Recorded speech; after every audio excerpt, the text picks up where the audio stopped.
Puduvai Nellithope Lenin வீதி திருவள்ளுவர் சாலை சந்திப்பில் இந்திய கம்யூனிஸ்ட் கட்சிக்கு சொந்தமான இடம் உள்ளது. இங்கு கடந்த 2 தினங்களுக்கு முன்பு இந்திய கம்யூனிஸ்ட் கட்சியினர் 40 அடி உயர லெனின் சிலையை நிறுவினர். இதற்கு எதிர்ப்பு தெரிவித்து இந்து முன்னணி மற்றும் பாஜகவினர் அனுமதியின்றி வைக்கப்பட்ட லெனின் சிலையை அகற்றக் கோரி சாலை மறியலில் ஈடுபட்டனர். தொடர்ந்து அவர்கள் லெனின் சிலையின் அருகே 3 அடி விநாயகர் சிலையை வைத்து பூஜை செய்து வழிபட்டனர். இது குறித்து தகவல் அறிந்ததும் இந்திய கம்யூனிஸ்ட் கட்சியினர் அங்கு குவிந்ததால் பரபரப்பு நிலவியது. இதனால் 2 கட்சியினருக்கும் இடையே வாக்குவாதம் உண்டாகி மோதல் உருவாகும் சூழல் ஏற்பட்டது. மேலும் அங்கு பாதுகாப்பு பணியில் ஈடுபட்ட உருளையன்பேட்டை போலீசார் அவர்களை அங்கிருந்து கலைந்து செல்லுமாறு அறிவுறுத்தியும் அவர்கள் செல்லாததால் லேசான தடியடி நடத்தி இரு தரப்பினரையும் கலைத்தனர். உடனடியாக சம்பவ இடத்திற்கு வந்த தாசில்தார் பிருத்திவி மற்றும் வருவாய்த்துறை அதிகாரிகள் லெனின் சிலையை தார்பாய் கொண்டு முழுமையாக மூடிய நிலையில் பாஜகவினர் அங்கு வைத்திருந்த விநாயகர் சிலையை அப்புறப்படுத்தி புறப்பட்டு சென்றனர்.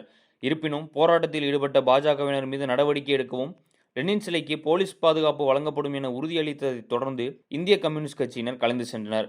சுமார் 2 மணி நேரத்திற்கும் மேலாக நடைபெற்ற போராட்டத்தின் காரணமாக அப்பகுதியில் பரபரப்பு ஏற்பட்ட நிலையில் சிலைக்கும் போலீஸ் பாதுகாப்பு போடப்பட்டுள்ளது.